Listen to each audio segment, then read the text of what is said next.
Not quite there yet, I'll let you know.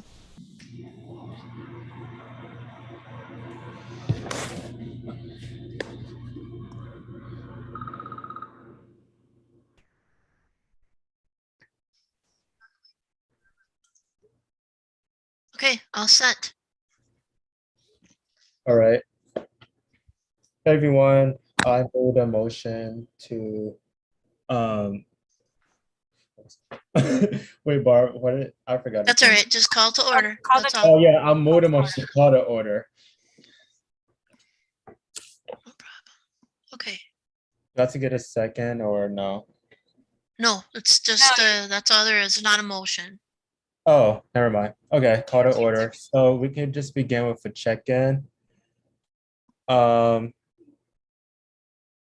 yes. So for a quick check-in today, we just have a short sentence on how your summer's going so far. Just how you're doing. I can go first. My summer just been still going hectic, so and too fast. I pass it on to Miss Haas. Lots of yard work, grateful for the cooler weather so I can get it done. Andre. Thank you. Yes, I'll put a nod to the not quite as hot. That's a good thing. Going fast, but having a good time. Winter will be here before we know it, so I won't complain. And I will pass it on to Ruben. Hey everybody, my name is Ruben Sanon. I guess my sentence is I'm just trying to relax and enjoy the last month of summer that we have. I'll pass it to Cece. I've just been kind of relaxing and not doing that much. I'll pass to Megan. My summer's been pretty chaotic, but I've also been able to take advantage of some new opportunities that have presented themselves. So I'm happy about that. I'm going to pass it to Mia. It's been pretty stressful. I've been working on a lot of things lately with college applications opening up soon, and then some stuff for my school. But yeah, otherwise it's been good. Let's go to Lavinia. My summer has been pretty good. A lot of unexpected events. I'm just sad it's going by pretty fast, but yeah, it's been pretty busy. Dr. Ramirez.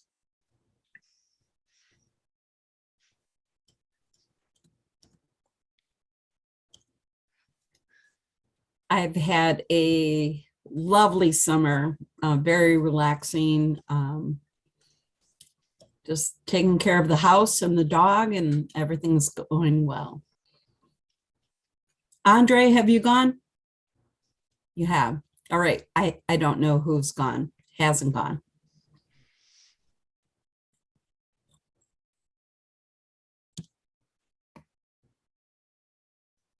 Ananda? I'm really glad to be with you all. I'm so sorry that I can't have my camera. I'm driving my daughter to California. I'm just happy and blessed to be alive and to be with all of you tonight. Back to you, Gordon. Joanna is not able to talk right now, but she said her summer has been good. Mari, would you like to go next? Sure. Yeah, my summer's been busy and kind of overwhelming, but full speed ahead. Who still hasn't gone? I guess I haven't. My summer feels like just like fall and spring. I don't know if we've had one. I've been a lot of work over the summer months for administrative staff and just preparing for the upcoming school year, but it's going fast and we're all looking forward to it. Sounds good. Has anyone not gone before we move on?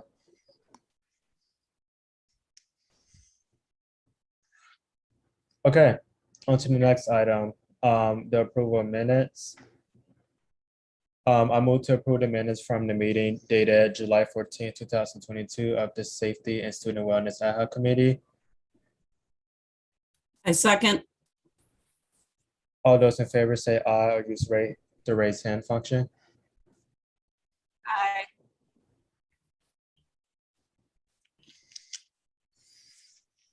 Thank you.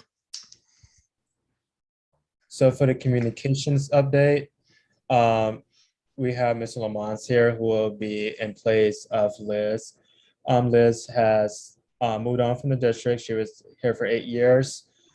Ms. Lamont will be the main point of contact until we find, well, I don't know if this more is a temporary thing or more permanent thing, but are you just here more permanently or? I'm going to be here for the duration of however long it takes throughout the school year.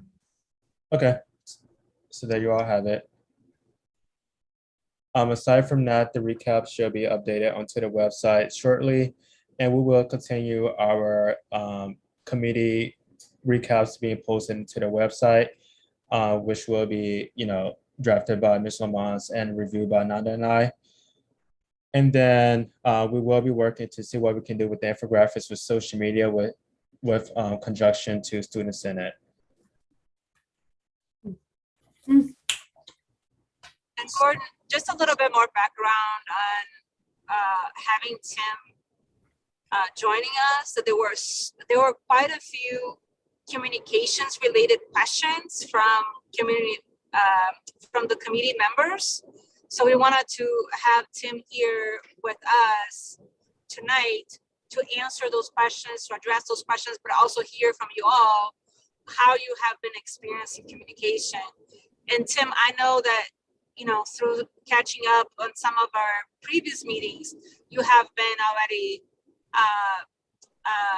notified, or maybe Bliss has passed to you that has been a comment that we've been hearing pretty much in every meeting around lagging communication from district to students, to parents, and definitely to community members.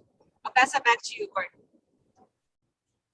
So yes, in addition to being here in a communication capacity, Ms. Lamont will also be here to discuss the district's crisis response, more so regarding like their communication of those said events. So that will move us. So that will move us into the oral presentation with Ms. Lamont here. Okay, thanks. So what first of all, let me introduce myself. My name is Tim Lamont, and I really want to thank you for this opportunity. Really, ever since receiving the invite to speak to this group today, I've been looking forward to it. Safety and security is something I too get asked about a lot. And with each conversation, I learn a little more about areas that we can improve on. And the person who is asking the questions also comes away from that conversation the better understanding of the inner workings of emergency or crisis communications and all the things that we are taking into consideration. And as you mentioned, I am also a member of the district's core critical response team. So I can speak to that to a degree. However, understand my function on that team is primarily around communications. So I thought it would be just a little bit more about me and my background, and so you know where I'm coming from. So currently I serve as the director, as the district executive director of communications and public affairs. I've been in that capacity for 3 years now. It's been a very fast 3 years, a very busy 3 years. I have been doing this type of work for 29 years. I did the math prior to this meeting, and that blew my mind a little bit, but it's been 29 years. Back in the day, for 10 of those years, I served in the capacity of public information officer at University of Wisconsin Hospital, where I also served on the hospital's core critical response team at that time. I've also worked for a few state government agencies and a variety of communication leadership roles. Most recently serving dual roles with the state of Wisconsin Department of Corrections, where I led their communications department and also served as chief of emergency and preparedness response for that agency. I've been through all levels of incident command system training, or better known as ICS, and I've earned some emergency management certifications along the way. So that just kind of gives you a feel for where I'm coming from. Before we get into communications, one thing you learn very quickly in the world of emergency management is in order to be best prepared, and this is truly essential, we must always keep learning. We must keep evolving with the world around us. What worked before may not necessarily be the best way now. So we must continue to listen to those around us, like all of you here today. And I see this as a terrific opportunity to do exactly that. The conversations that I've listened to in past recordings have been very informative. They are providing us with more knowledge of the district and the task that we have at hand. And therefore, our safety plans will continue to evolve and grow along with that. These conversations help inform how we train, how we drill, how we debrief and engage in after action reviews. And most importantly, it is important to understand that there is an abundance of learning opportunities that exist from real life events and understanding the experiences of the people who were involved in those events. This last year was very busy, and that's unfortunate, but we don't want to miss the opportunity to learn and to continue to improve our safety and emergency response plan, because with every one of those events, there's something that we can learn. An emergency response plan, and it's true for a crisis communications plan as well, it really should be a living document.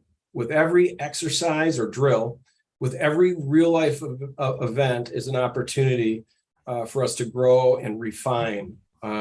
So for example, most people would think a successful drill or exercise is one where everything goes without a hitch, where everybody does exactly what they're supposed to do. It is my belief, rather, a successful drill is one that challenges our current plan and we find the gaps to fill.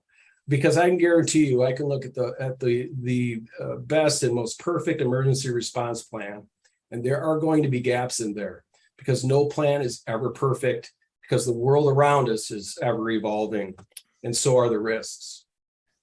So with that, I'll dig in a little bit into our in crisis communications. But to do that, I first wanted to give you an idea of how the critical response team functions and how information flows, because that will help me better explain communications.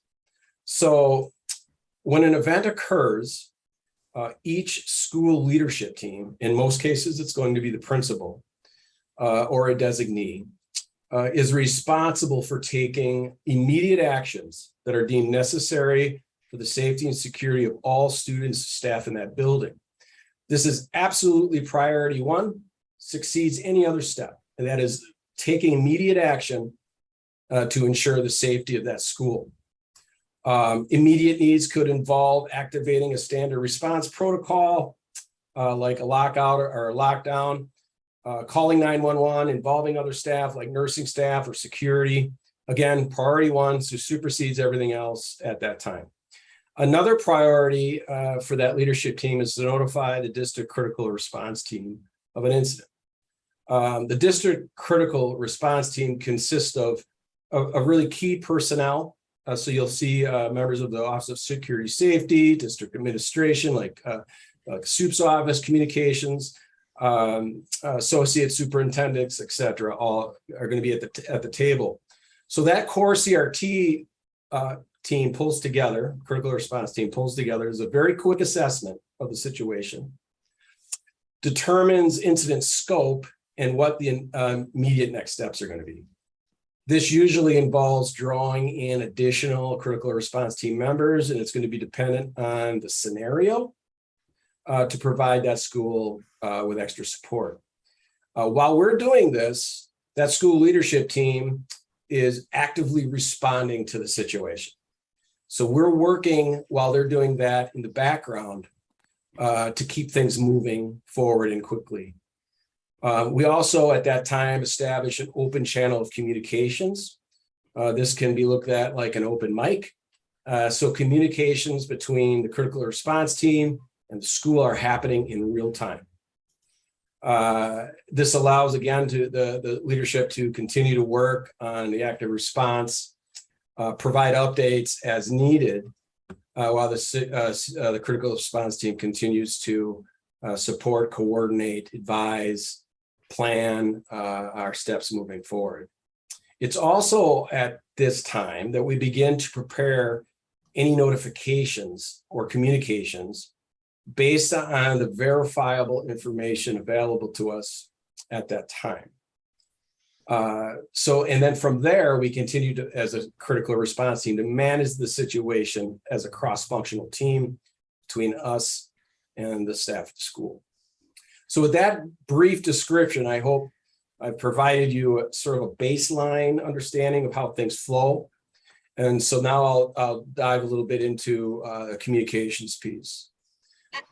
Tim, before you go, I'm wondering if you can pause a little, because you just covered a lot.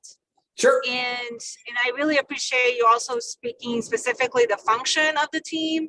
But I know that there were so many questions around the team. So I don't know, Gordon, what do you think? Should we just pause for a minute just to kind of get questions around and about the team itself? In order for me to explain the communications piece, it's necessary to understand how the critical response team functions. So this would be a good space to ask questions about the critical response team that I'm able to answer. And then I can move into more of the communication specific. Okay, got it. So are there any questions relative to the CRT or the critical response team? So how is the composition of the team decided? So there is a core group that will include the Office of Security Safety, the Associate Superintendent for high schools, and myself. Sometimes our Chief of Staff will be involved as well. So what happens is when that core team comes together and we assess what is happening, and this is done within 2 or 3 minutes, usually, we then begin to expand, because every scenario may require different members of that critical response team based on what's happening. So we may want to bring in social emotional support. We may want to bring in more security support, etc. So it's based on that scenario, and then we expand from there. And the idea is we're doing this work while the school staff is actively responding to immediate needs as it relates to that, to the incident. Right. Thank you. So when the head admin of the school or the leadership team, when I reach out to the core team, is it a chain of you all included in a message, or is it just one person out of the core team? So we use a specific application on our phones that alerts everybody, not just the core team, but everybody who may be involved if we would expand. So they're all notified at the same time. So that puts everybody on an alert to be aware of something happening. So they're ready if we start to expand that critical response team to include others to come in and support. Okay, so you said the alert system only includes those who will be useful in addressing a crisis. It responds not only to the core critical response team, but everyone else also that we would be pulling in. We don't necessarily, dependent on the scenario, we won't necessarily pull everyone in. We may just pull people in, but everybody with the potential of being a part of this response is notified. Okay, thank you. Any other related questions regarding just the function of the critical response team? I mean, not the function, more so just the core part of it. Megan? When you get the initial alert, is it like, I don't know, is it an alert that just says like there's something happening at a school, or do you have a description of like the event that's taking place? We will have a description of what might be happening, but it's usually followed up with a telephone call with more information, because that core critical response team is going to need any and all information, verified or not verified, to really determine what the scope of the situation is. So as much information that can be provided is considered, because this happens very quickly, and any and all information is used to determine what the scope is. Great question, Megan. Mari. Oh, do you have a follow-up? 1 second. And then you also mentioned like if there's an event where you need to bring in more security, like does that mean you're the ones calling 911, or like I'm a little No, confused. no. So that what I mean by that is if we are expanding, I just use that as an example, but if we're expanding our critical response team to deal with a certain incident, it may require many different disciplines within the school district, different skill sets, different knowledge, and we're bringing them at the table based on the scenario, so that we're able to consult, advise, and provide support, the necessary support that is needed for that type of incident. All right, thank you.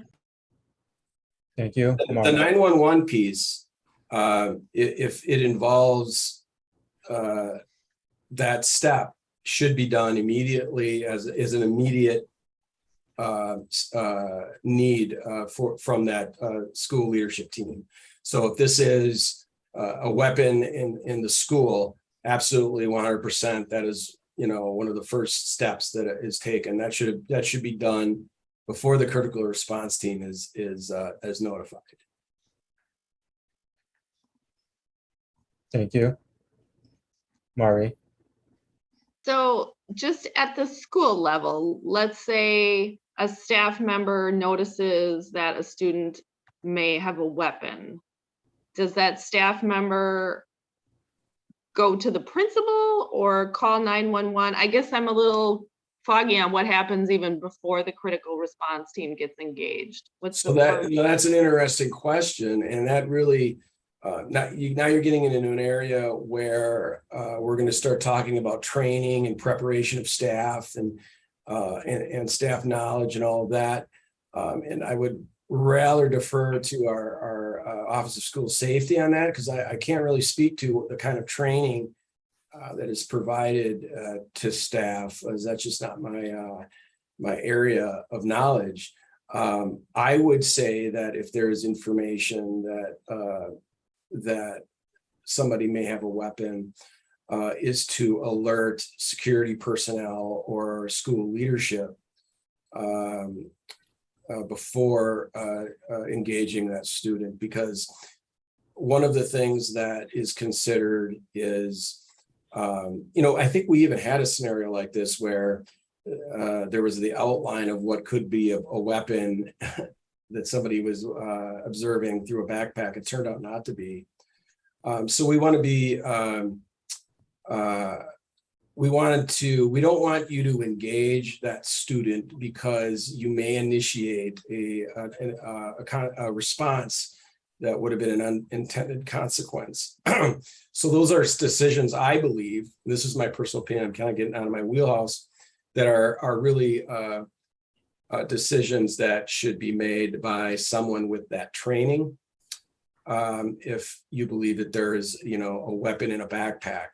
Now, if that weapon is pulled out of a backpack, that's a completely different scenario. But I would, for a definitive answer, I would defer to Office of Security Safety, not knowing what their protocols are in that type of situation. So, but if a weapon is pulled out of a backpack, then do you know what would happen? Well, then that would be a different scenario. And that would be more of an active shooter situation. And that's a whole different process. And We are looking, I know as the critical response team is looking at the levels of training around active shooter situations and providing additional training on that. But I can't speak to that simply because I just don't have the knowledge of what those plans are, not being in the Office of Safety and Security, because this is more about preparation and training, this question. Okay. But I understand your question and concern. I definitely do. Thank you, Mari. Ms. Lamont, I have a quick question right quick. You said with the alert system, why doesn't such system exist for the school staff involved? So one more time. So you know the alert system that you said, Right, you know, for the critical response team, and your question was why does one not similar to that exist for school staff? Yes. Okay, Because they're the one in the proximity of the event. so if we think we're done with the critical response team questions, I can address that when we're talking about communications, if that's okay. Okay. Yes, we can you know, defer to when we talk about that. Yep. And are any other questions that's relevant to the critical response team? I just wanted to interject for 1 second and make sure that the committee knows that we are inviting security staff to an upcoming meeting of this group as well. So they will be able to respond to those questions that have not been addressed here. Okay. But just know that I will forward those questions to the Office of Security and Safety so they come prepared to answer those questions. Does the critical response team have a sort of like procedural item that, you know, the leadership team can, you know, go by while you all are like, you know, conversing amongst each other on, you know, what to provide next? You mean, I'm just trying to understand, so specific protocol or? Yeah, so like, let's say there's a student who has a firearm and, you know, they send out the alert and whatnot. Do they have some type of protocol in place on how to handle the situation while you all are, you know, meeting and discussing what they should do next? So there are, if you look at our district safety plan, there are going to be flow charts of how information flows. Mhm. My response to your question, and that information in that safety plan may do the job in answering your questions, but I would say to add to that there is no, every scenario is going to be different. And so you can't fit every scenario perfectly in a box. So there has to be some fluidity to our plan. And we do train like the standard response protocol training that we get. That is all hazards. So what that means is it is able to fit a multiple scenarios. I do believe personally that an active shooter scenario is a bit different for sure. But there needs to be some fluidity there. And I think if you look at the safety plan, you'll see that because we do want to give some autonomy to the school in making decisions and also autonomy to responding to law enforcement who are making decisions that are more tactical.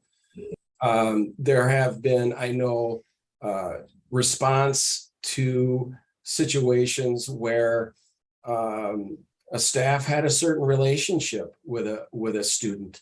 And the tactic was to utilize that relationship to isolate the student before we really respond to the situation.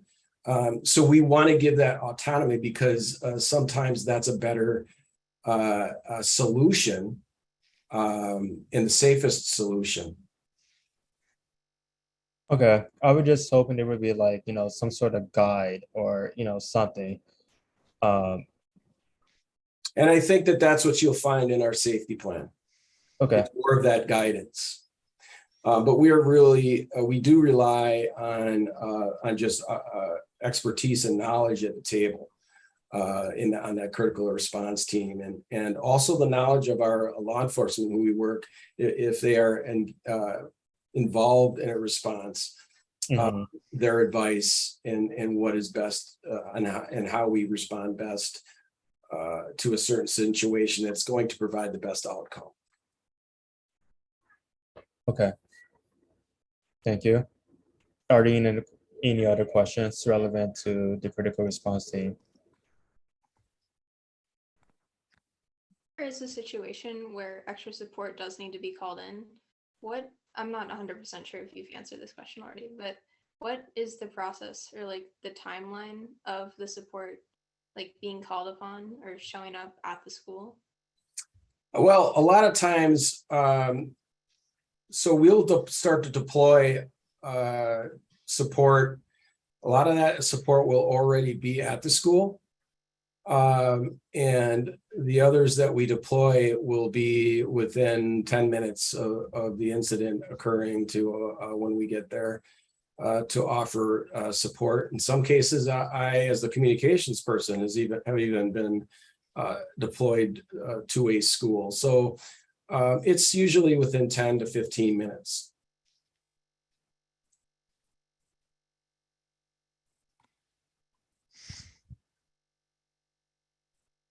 Any other questions?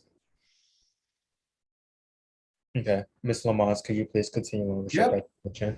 So we'll get into a little bit more communication specific. The first thing to note when it comes to communication is the school principal or the leadership designee for that school is really the individual who drives decisions around communications, and certainly when it comes to communications with staff. Okay, so they're making those determinations and also doing the actual communicating to staff. So with that said, communications almost in all cases, when I say communications, I mean my team, almost in all cases are involved in guidance and consultation of that leadership team in the school, along with our critical response team members. And so our primary focus, however, is going to be communications that involves the community. Whereas the autonomy is more for school leadership when communicating with staff. So I want to make that distinction. Communications to the community involve two distinct types of communication in an emergency response. The first is notification. So the intent here is to alert the school community that there is an active emergency response that is happening at the school. So that is information right now as quickly as we can get it out. This information can be limited. It can say that the specific school is in a lockdown, but it won't really provide any real detail other than we'll always foreshadow more information to come. These are done through robocalls. We have a robocall system that is called School Messenger.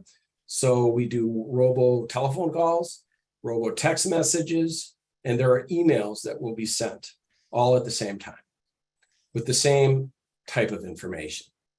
Again, limited in scope, and just alerting people that something is happening and to be ready and look for more information to come.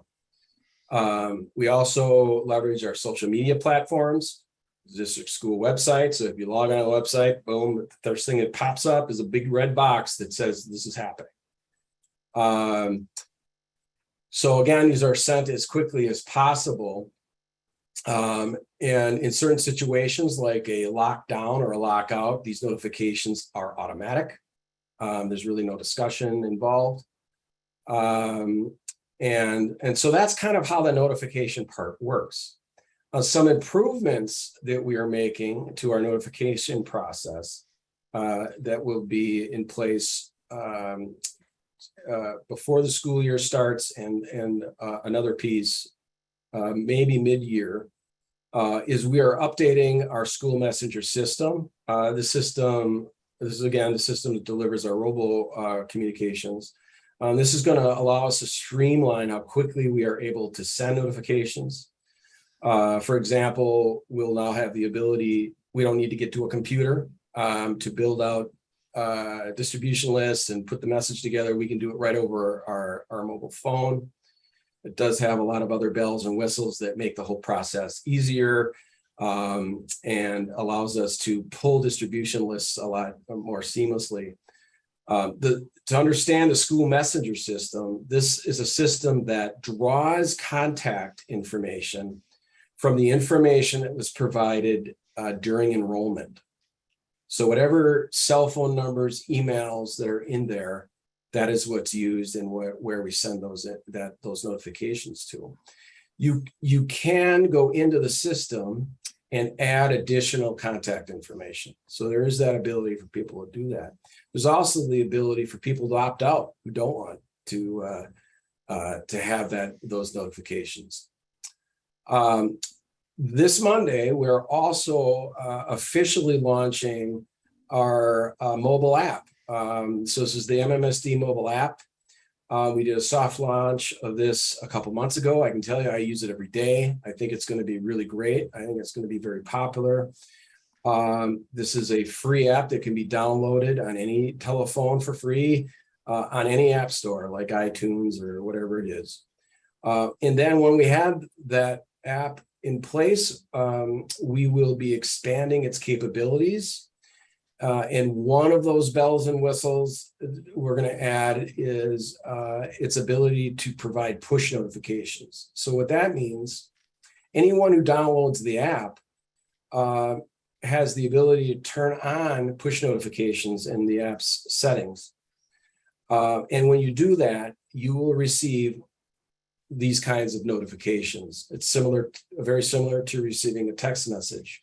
The great advantage here is all you'd have to do is download the app. You don't have to go anywhere, provide information, etc. If you have that app, you turn that notification on, you'll get those notifications. So we're hoping that we improve our reach with that app. So that's pretty exciting. And lastly, one area of improvement that when doing a lot of after action reviews and looking at the school year, is we will be increasing the frequency of notification messages. So although this information is in most cases very limited, we're going to set a standard amount of time before we send another one. So again, limited information, we may be able to provide information that, we're no longer in a lockdown. Lockdown has been lifted, etc. And also foreshadowing more information to come. So that's kind of the notification piece of it, which I separate out because what I'm about to talk about is a little bit more complex. And I think it's where a lot of the questions come about. So, the second form of communication is the more detailed communication. So normally this is by email. There are times that we will use a robocall system to alert people that there's more information in their inbox. It's typically provided by the principal. And in most cases, it's developed along with the principal and the critical response team and my team. As we are just, Excuse me, Tim. Go ahead. Oh, sorry. I'm so sorry. I was trying to turn my mic on.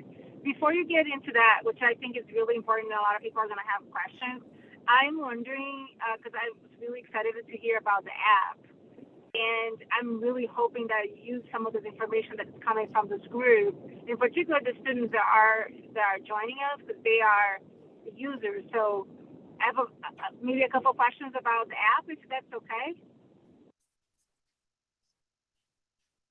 Yeah, absolutely. Does anybody have any Yeah. questions about the app? So, We're really excited about it. So. Yeah. So, how is the app different for student users, family users, and staff users? Well, the biggest advantage is it is designed for a mobile phone. Just like any app would be Snapchat or whatever. The information is different from what you would find on the website, although also similar. But the information is curated in a way where it's easier to scan and read on a cell phone.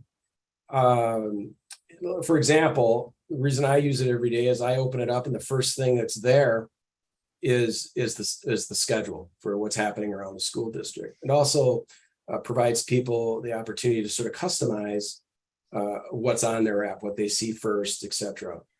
And also it will break information down. So you're going to get the district-wide stuff, but you can, it will provide information specific to a school. So if we want to see a school schedule, what's happening in the school, you want school contact information, etc. It's a much easier way for somebody on a mobile phone to get to that information very quickly. The other piece and the other benefit is what I just spoke of, the ability to provide push notifications of things that are happening.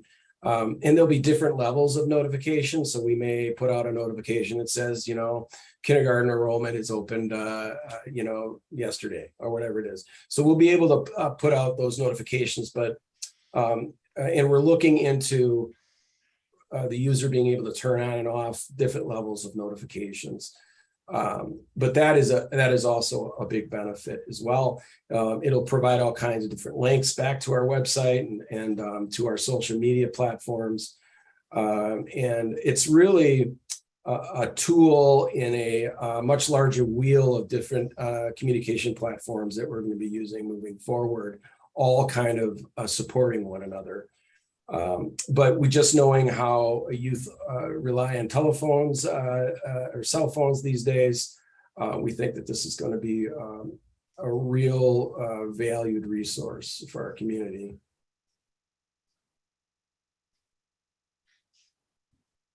Are there any questions? So Monday, download the app. Yeah, Monday it's available. I encourage everyone to download this app. And we'll have opportunities to get feedback on how we can improve it.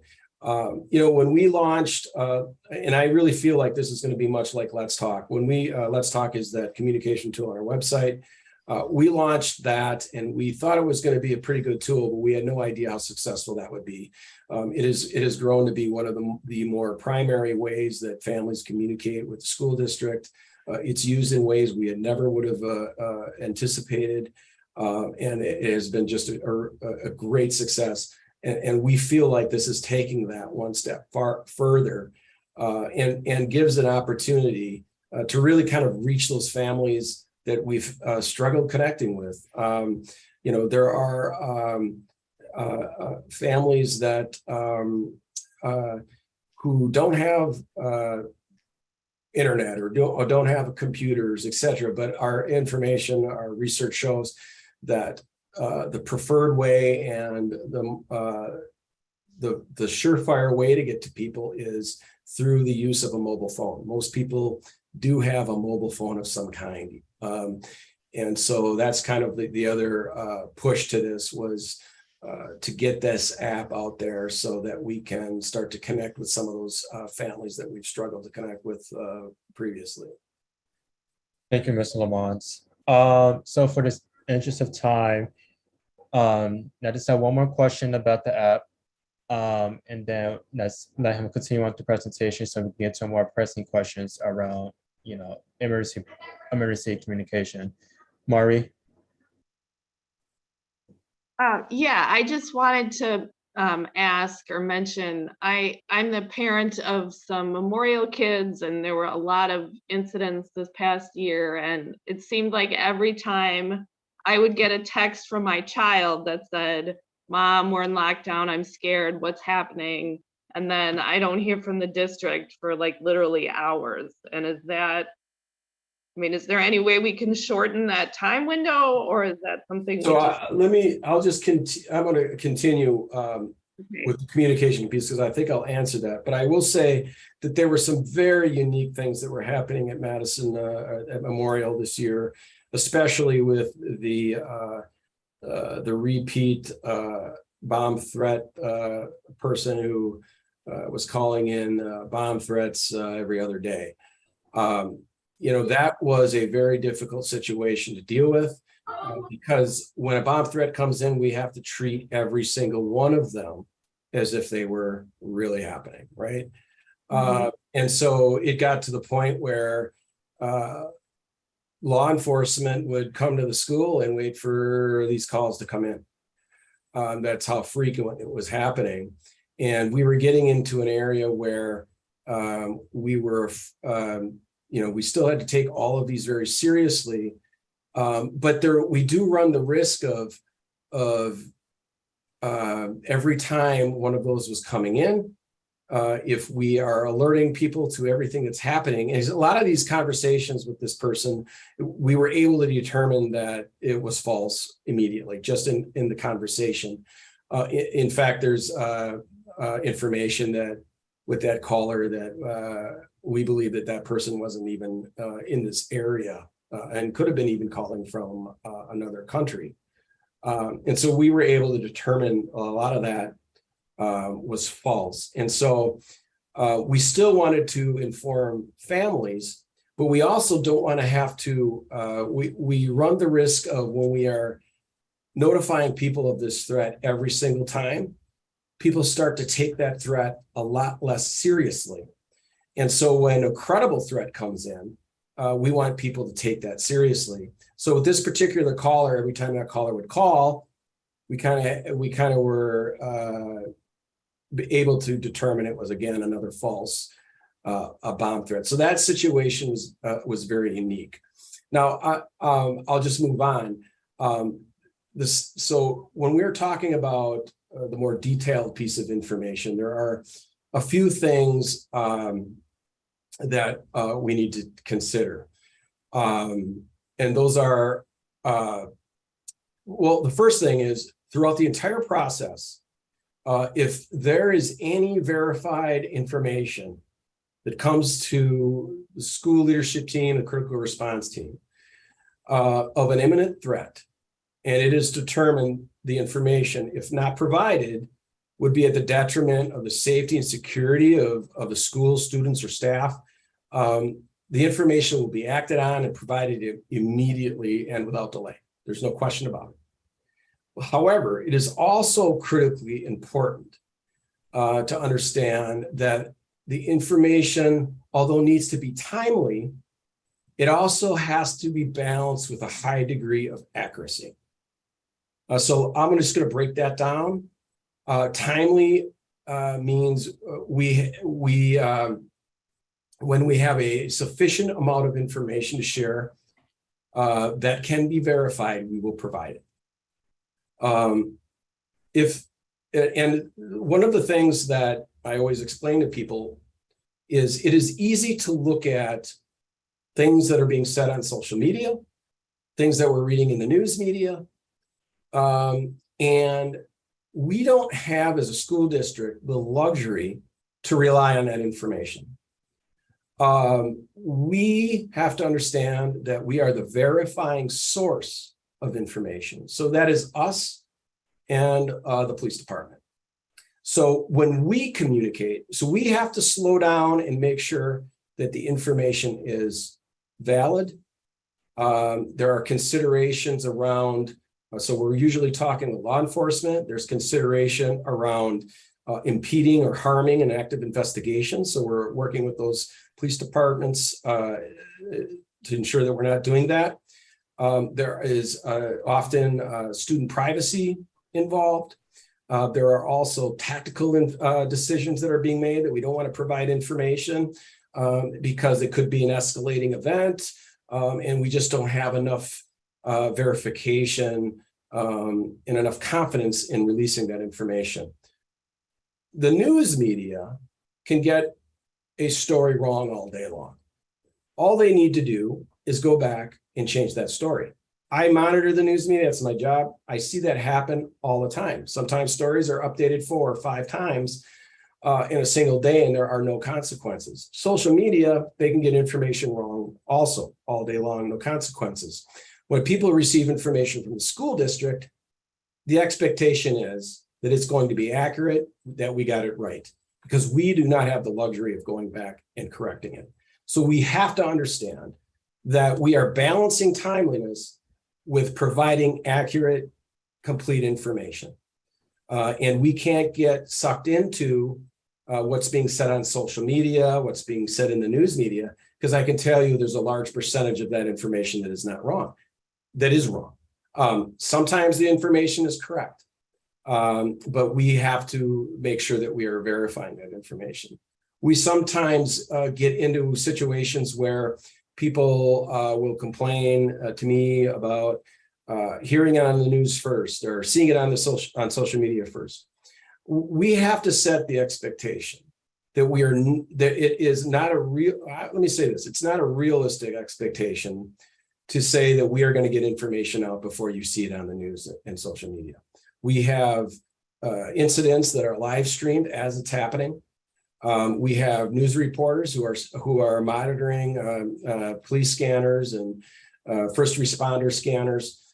It is not uncommon for me as the spokesperson to hear about an incident for the first time from a news reporter, because they are hearing the initial call out to law enforcement on it. And so that information is going to get out there, and we can't be distracted by that. So we're very conscious on making sure that we are providing and verifying information before we provide it.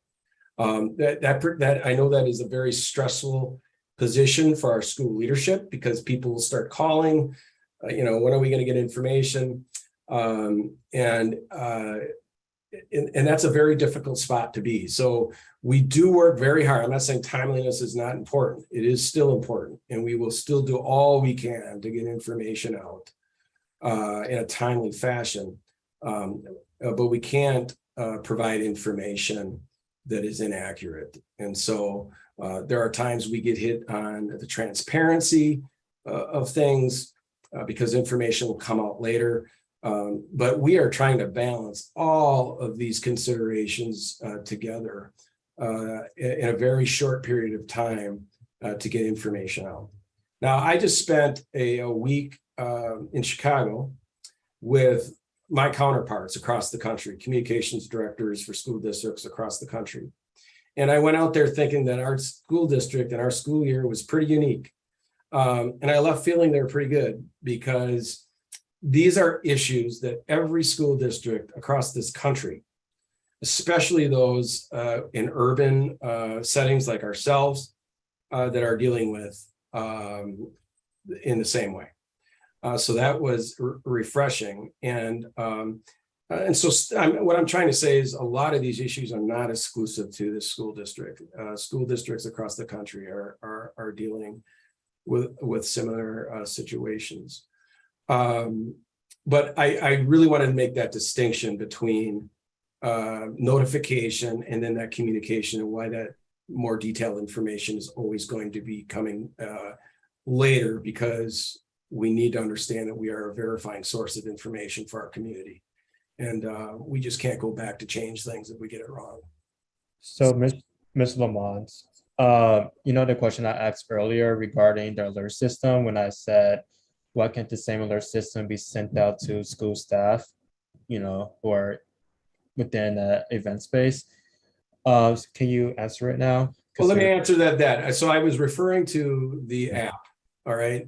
So okay. That's something that you will get notification on. But if you're looking for an app like to get that initial notification, I don't know if that's going to be the best situation, because there are decisions being made with certain scenarios that are going to require a different response. Mm-hmm. For example, if we have information that comes in that says that there is a student with a weapon and identifies who that student is, all right? There are decisions being made. Well, we're going to call law enforcement right away, but there are decisions that are being made by law enforcement, by school leadership, and how to respond to that. And by alerting all students, that may not be the safest thing for you. Well, my question, because what we are going to do, if we have an app like that, where staff or students are alerted, And then well, specifically students, I shouldn't say staff, but when students are alerted, that may initiate a response with the person who has that weapon.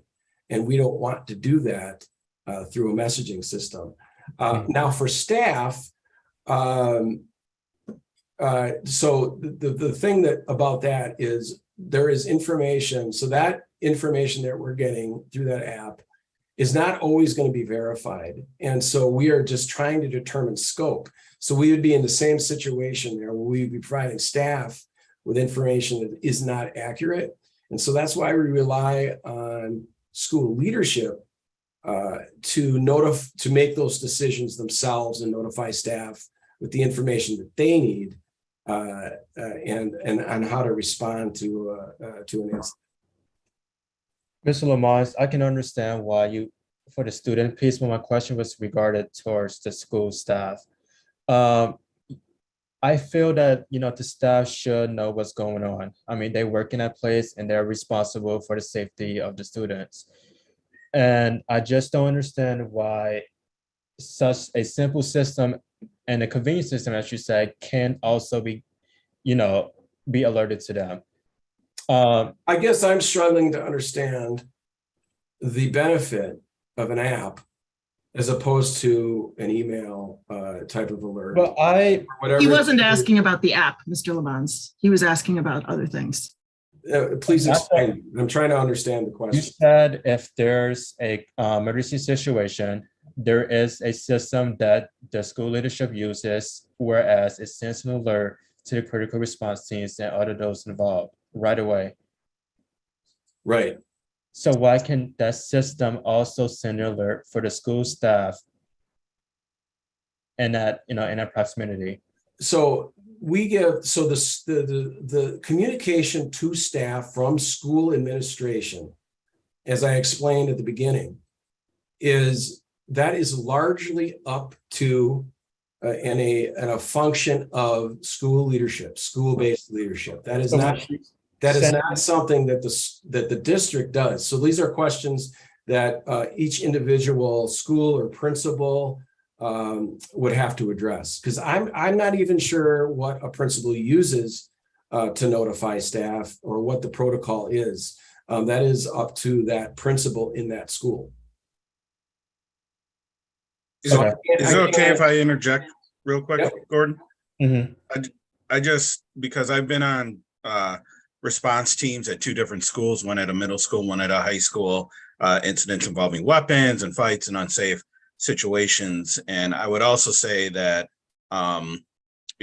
protocol, while the principal usually is in charge of doing internal communications, there have been plenty of times, I think if we had a building principal on the call where they have been admonished by someone within central office for either sending out too much information or not enough information, or possibly inaccurate information or the best information they had at the time. So as a result, they tend to hedge on sending internal communication with before running it, at least by, if not the associate superintendent, or by communication, so that they don't also worry, because they're worried about running afoul with their boss, just like anyone else would. So, while that is true that internal communication is run by administration, a lot of administrators have had experiences where they've been more or less coached to run things by central office before they even send anything internally, which ends up slowing down the process. As someone who's been part of that process in terms of investigations and whatnot. So I just wanted to speak my two cents on that. I thank you for that. That has not been my experience. I'm not saying that isn't what their experience was. We are primarily focused on communications externally. Now, that's not to say that principals may be concerned that they are aligned with what we are saying to the community. And maybe that is where we need to address that. But as you say, it is the responsibility, and it should be really within those immediate needs. So when that principal is responding actively to those immediate needs when an incident starts, communication to staff should be amongst that, and so that's why that's kind of why we give that autonomy, and then we're supporting on that external communication with the school community. So I will take that under advisement. I'll look into what may be slowing down the process of communication internally to staff amongst our principals. But my experience being on the critical response team and really directing communications is that is something that we assume that the principal is taking care of, or that does leadership designate. Okay. If they wanted to use an app to do that, that's great. I mean, if that works best. Okay. Ms. Lomas, Ms. Haas has been waiting very patiently. Ms. Haas, what are your questions? Yeah, again, this wasn't about the app because the app is a new situation. We've been talking about situations that have been going on for a long time.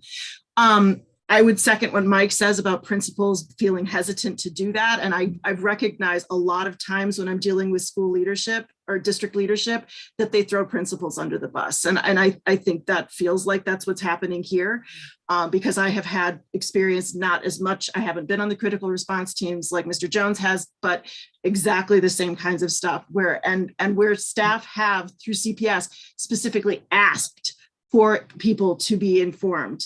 And they say, oh, we can't do that, district office kind of stuff. Moreover, hold on, because you've done a lot of talking and we need to talk. That's why it's a committee. Moreover, when staff hear something like at 5 o'clock that day, you're assuming that they can't handle incomplete information, which is insulting. Because we know things are in the midst of things. We are not the public. We understand getting accurate stuff out to the public, but we are in the midst of it. When staff find out that they were in danger and were not told, that is an incredible detriment to wellness. And that is what we're talking about here in this committee too, is safety and wellness. Moreover, it does the same to students. And that is not okay. And I know our students in this committee have talked about that in previous meetings. Because when we hear so late, and again, I can understand the desire for accuracy, but it's not a matter of just transparency and accuracy. It's a matter of safety. It's a matter of knowing that you're going to school in a safe place. And when after these events happen, parents hold their kids back for the next couple of days, it's because they too are not feeling safe because that communication isn't going out. I shouldn't have to hear it from, through the grapevines that there were a bunch of bullets found in a locker outside my room a couple of years ago, and that there was a gun in the building the same day. None of those things actually came through anything. I had to hear it from security people and through other channels. And that is insulting to me. It's insulting to the safety of the staff, the safety to the students, and the safety of the parents and community that care for the students and staff. So what would you like to see, Jessica? District encouraging and telling principals that they should be in communication with staff. There are all sorts of ways to do it. I'm sure CPS and union members and so forth have lots of ideas. I know Milt McPike had some really good ways when I worked with him. There are ways to do this. This has just been a long story of people making excuses not to tell people things that are important, because we need to know when we're safe too. Yeah. So know the story, we know we're safe. One of the, what I heard you say, Mr. Lamons, was the autonomy of the principals. And so maybe that's the issue. If they're afraid one way or the other, maybe the tightening up of that procedural aspect, so that the autonomy has less discretion, and there's a little bit more. I mean, I know each situation has great variability. I do understand that.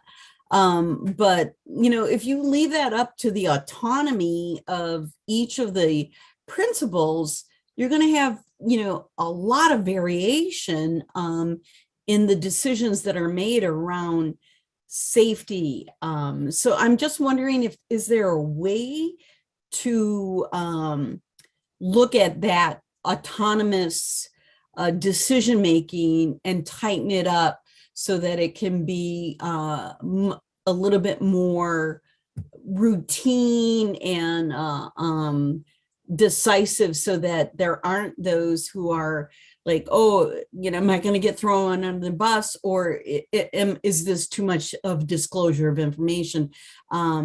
So there's got to be some middle ground that is, I think, acceptable. And I think the autonomy of this district, has kind of been one of the, I hate to say this, the shortfalls of, I mean, it's a beautiful thing, to see a principal be able to, autonomously, make decisions around how their school is run. But then when we look at safety and wellness, it could be to the detriment. So what you're suggesting is that the district have more control over decisions, school-based decisions on safety and security, and in that response. In collaboration, yes, with the specific, I mean, because these are not unique situations. We're looking at 300 or 500 mass shootings at schools and stuff like that. So unfortunately, yes, yeah, I think that is what I'm looking at. I would say it should be autonomous, but it should be recommended and told, hey, be in touch with your people. It should not be coming from central office. Absolutely. It should be coming from the principal. It absolutely is recommended that community. That's not what we're hearing, though. So maybe there's a miscommunication along those lines that needs to be reemphasized. Oh, it's in our safety. But you can't have both. You can't have autonomy and, recommendation. I mean, that puts you right back into the gray area. No, so autonomy is when we are making decisions on the response. So however and wherever a principal decides what information to provide to staff, that's where the autonomy is. But it is going to be recommended that if there is an incident in the school, that staff knows about it at some point. That is what's recommended as a best practice, is to communicate.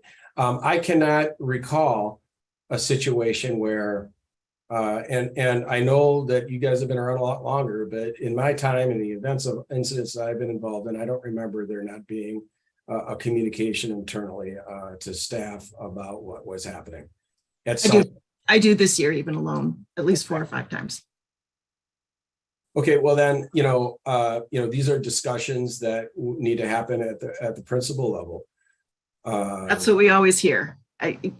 The buck has to stop somewhere.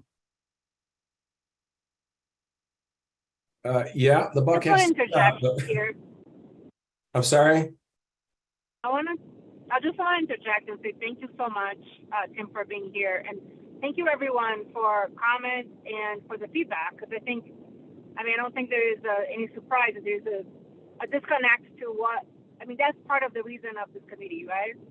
To give voice to the things that are happening at the school, like real time, and to make sure that Tim has that information. So I wanted to let you folks know that we are right now in the middle of what the purpose of this committee, right, is to close those gaps and to make sure that this communication has happened, make sure that we're better understanding better what's the protocol that is current and what's emerging in regards to new things as well.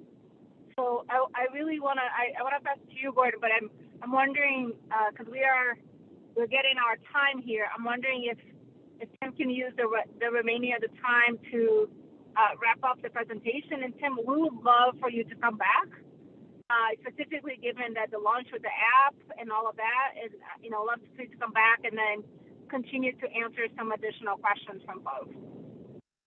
How's that sound? I think it sounds great. And I just want to close with what I said earlier, is there is always something that we can learn and from not only drills, but real life events. That's the only way we are able to improve.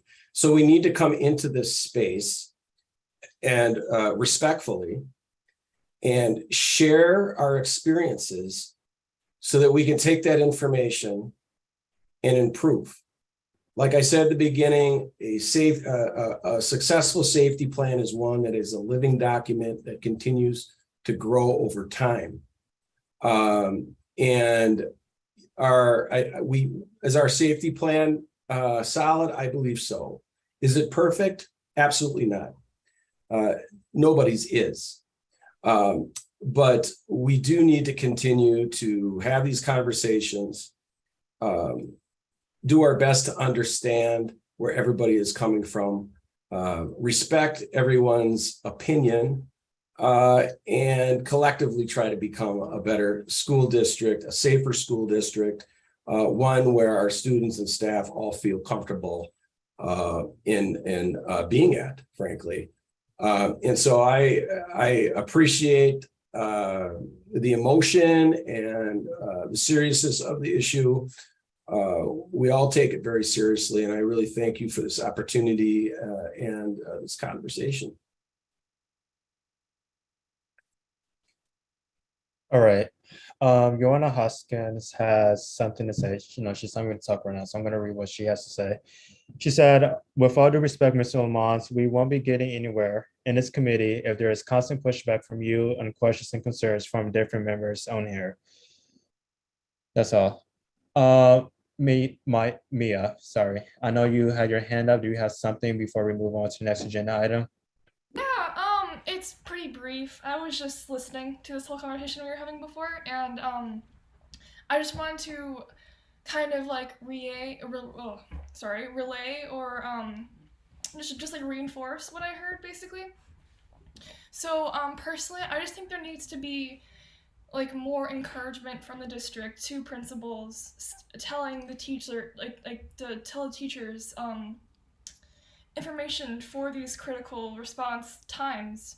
That's basically what I was hearing, and I think that should be reinforced more, and I'm not sure what the district can do to help reinforce that, but it's something that definitely needs to be looked at more. I agree, Mia. I completely agree with you. That seems to be the issue, and that will be the discussions moving forward. Is there any other comments or questions? Megan. I think this conversation, I mean, for me personally, has been very eye-opening because I really didn't realize that there was this big of a disconnect kind of between the central office and schools. And then kind of adding on to Mia's point, like there's always kind of been that fear of mine of like having something happen in a school, but I think it's significantly more scary to me that if we were in that situation, that the teachers and the staff around us that are supposed to protect us wouldn't know.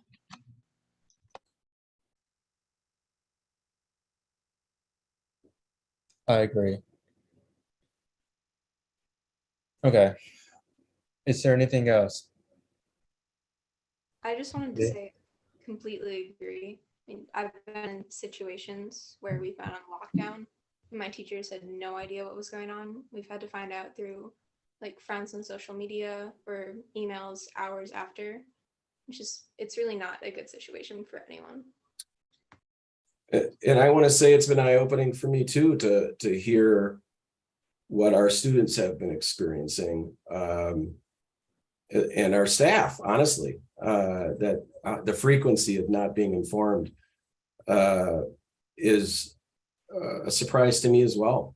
That's not occurring as consistently as I had thought it was. So that's been an eye-opener for me. Yeah, and I'd just like to add that this conversation has been a little frustrating to listen to.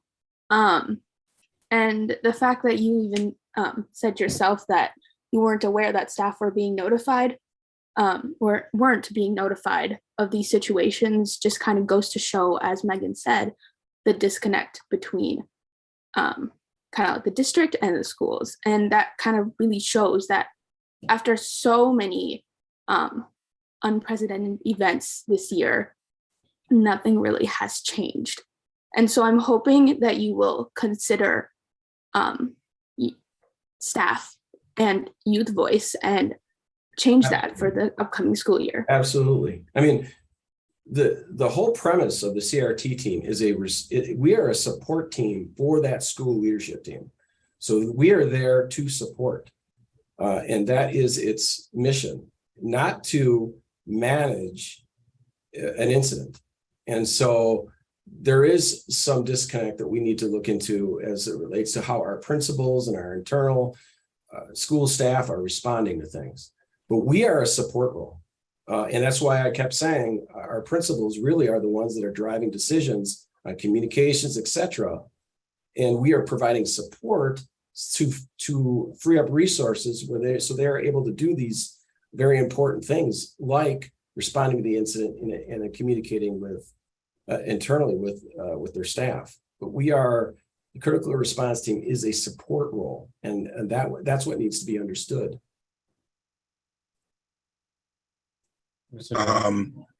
Yeah, thank you.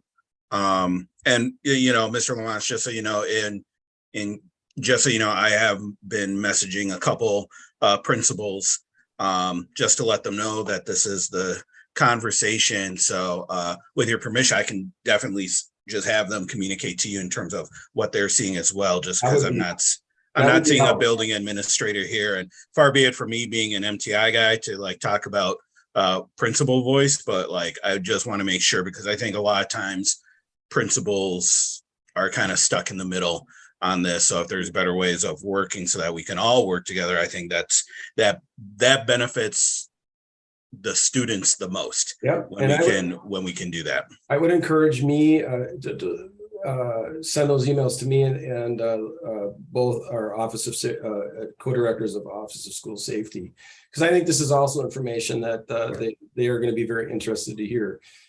Because again, and maybe I should have said this at the outset, that our mission is one of support, not to manage an incident that's happening inside the school. So that there is a distinction there. And hearing all of the comments at the end of my presentation, I'm left feeling that you weren't understanding throughout that, because I'm speaking from the perspective of that support role, not that we're managing communications.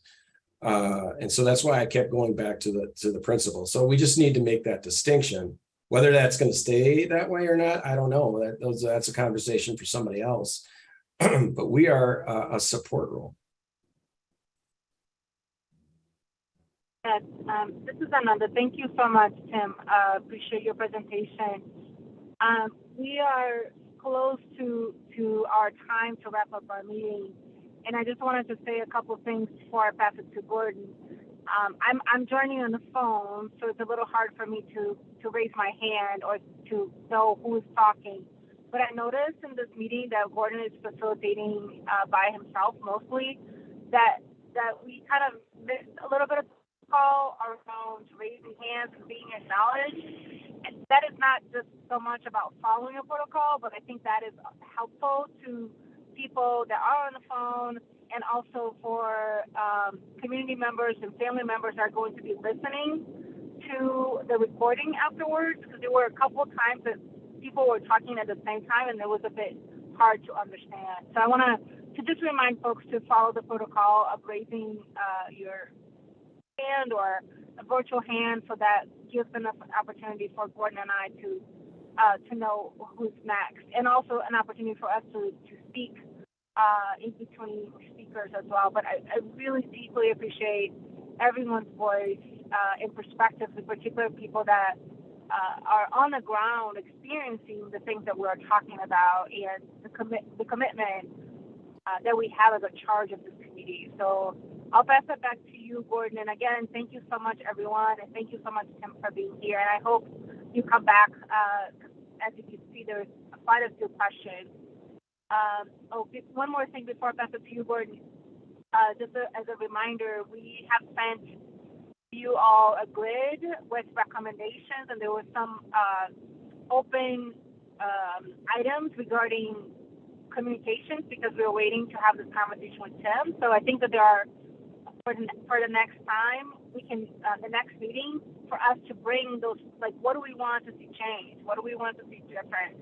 I mean, that's the charge of this committee. So I wanted to let everyone know that this is just not a conversation. This is a conversation with an action, right? And so, yeah, and I'll pass it to you, Gordon. So yes, just make sure to take a look at the grid and just email Barb any feedback of yours on it. I don't know, are you saying we can move to adjournment?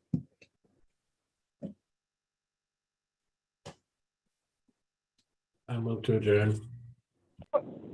Second. Those who all agree say aye, like, use your name, raise hands, face your. Aye. All right, thank you. Goodbye, everyone. To everyone.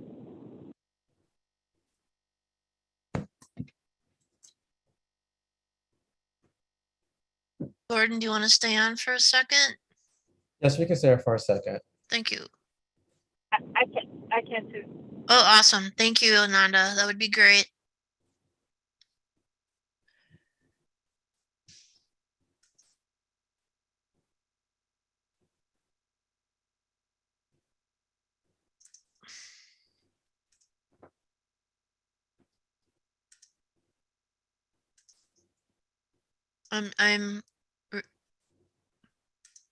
I'm sorry. 1 second.